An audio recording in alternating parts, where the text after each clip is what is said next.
അതിന്റെ പരമാവധിയിലേക്ക് പരമാവേശത്തിലേക്ക് ഇതാ പോവുകയാണ്. ഇവിടെ വടക്കുംനാഥ ക്ഷേത്ര സന്നിധിയിൽ നിന്ന് കേൾക്കാം, അകത്തു നിന്നുള്ള താളമേളങ്ങൾ കേൾക്കാം. അതൊക്കെ സാമ്പിളാണ്. യഥാർത്ഥ താളമേളങ്ങളൊക്കെ ഇനി വരാനിരിക്കുന്നതേ ഉള്ളൂ. ഇത് അങ്ങോട്ടൊക്കെ നോക്കും. അവിടെ ഇവിടെ വടക്കുംനാഥന്റെ ക്ഷേത്രത്തിന് മുന്നിൽ നിന്ന് അങ്ങോട്ടേക്ക് ആളുകൾ ഇങ്ങോട്ടേക്ക് എത്തിച്ചേരുകയാണ്. ഓരോ ചെറു ഘടകപൂരങ്ങൾ ഇങ്ങോട്ടേക്ക് എത്തുന്നതിന്റെ കൂട്ടത്തിൽ ആയിരം എന്ന കണക്കിലാണ് ആളുകൾ ഇങ്ങോട്ടേക്ക് ആ ചെറു ഘടകപൂരത്തിനൊപ്പം എത്തുന്നത്.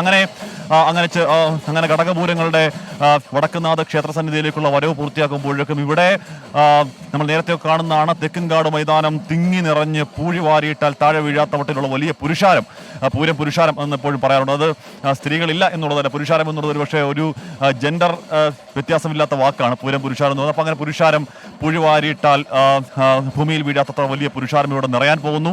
പ്രിയപ്പെട്ട പ്രേക്ഷകത, ഇനിയിപ്പോൾ ലാലൂർ ഭഗവതിയാണ് ഇങ്ങോട്ടേക്ക് വരാനുള്ളത്. അതിനുശേഷം ചൂരക്കോട്ടുകാവ് ഭഗവതി, അയ്യന്തോൾ ഭഗവതി, പിന്നീടാണ് സാക്ഷാൽ നെയ്തലക്കാവ് ഭഗവതി. നെയ്തലക്കാവ് ഭഗവതിയുടെ പ്രത്യേകത, നെയ്തലക്കാവ് ഭഗവതി ഏറി വരുന്നത് സാക്ഷാൽ തെച്ചിക്കോട്ടുകാവ് രാമചന്ദ്രന്റെ പുറത്തേറിയാണെന്നുള്ളതാണ് പ്രത്യേകത. രാമനുക്കുരി ഉണ്ടാകുമെന്നൊരു ആശങ്ക രാമൻ ആരാധകർക്കുരി ഉണ്ടായിരുന്നെങ്കിൽ രാമൻ ആരാധകർ അങ്ങനെ പ്രത്യേകിച്ചില്ല. എല്ലാവരും പൂരത്തിന് വരുന്ന എല്ലാവരും രാമൻ ആരാധകരാണെന്ന് ഉറപ്പായും പറയാം. അപ്പോൾ രാമനുക്കുരി ഇങ്ങോട്ടേക്ക് തെച്ചിക്കോട്ടുകാവ് രാമചന്ദ്രൻ നെയ്തലക്കാവിലമ്മയെ ചുമലിലേറ്റുകൊണ്ട് ഇങ്ങോട്ടേക്ക് വരികയാണ്. അത് വല്ലാത്ത അപൂർവമായ കാഴ്ചയാണ്, മാസ്മരികമായ കാഴ്ചയാണ് രാമന്റെ ആരാധകർക്ക്.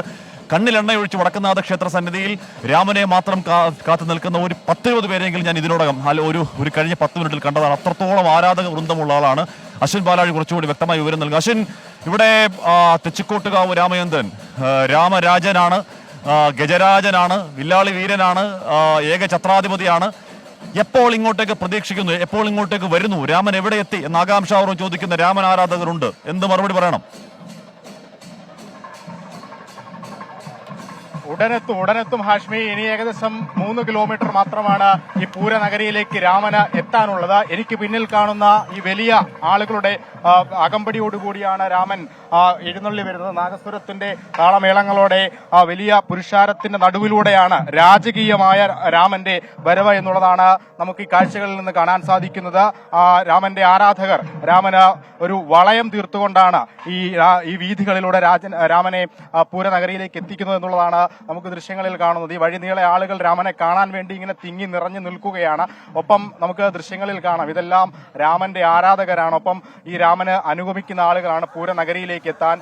എന്തുകൊണ്ടാണ് ഇത്രയേറെ ആരാധക സമ്പത്ത്, ആരാധക വൃന്ദം രാമൻ ഉണ്ടാകുന്നത് എന്നുള്ള വലിയൊരു ചോദ്യമുണ്ട്. പക്ഷേ അതിനുള്ള എല്ലാം ഉത്തരം ഈ ആനപ്രേമികളിലുണ്ട്, ഈ രാമന്റെ ആരാധകരിലുണ്ട്.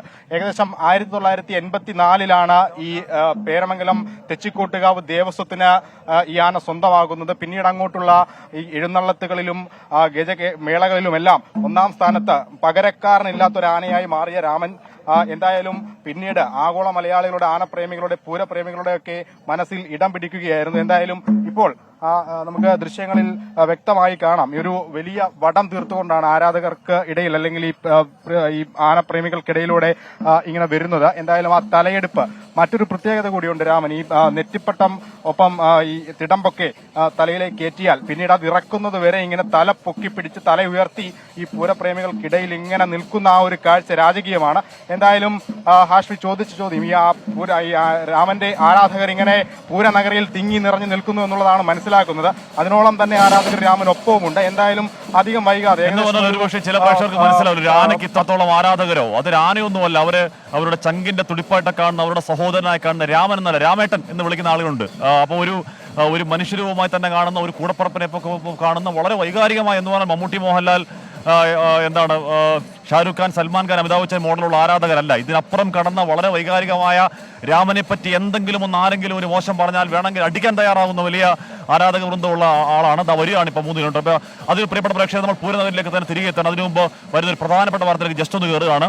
വ്യോമാക്രമണത്തിന് തിരിച്ചടി, ഇറാനെ ആക്രമിക്കുന്നു ഇസ്രായേൽ. ഇറാനിലെ ഇസ്ഫഹാൻ പ്രവിശ്യയിലാണ് ആക്രമണം. നിരവധി നഗരങ്ങളിലെ വിമാന സർവീസുകൾ ഇറാൻ റദ്ദാക്കി എന്നുള്ളതാണ് അറിയാൻ കഴിയുന്നത്. മധു കൊട്ടാരക്കര വാർത്തയുടെ വിവരങ്ങളുമായി ചേരുന്നുണ്ട് ന്യൂജേഴ്സിയിൽ നിന്ന്. മധു, അപ്പോൾ 1-1 എന്ന സ്കോർ ബോർഡിൽ സമാധാനം പുലരുമെന്ന് കരുതിയവർക്ക് തെറ്റി, വീണ്ടും രണ്ടാമതല്ലേ?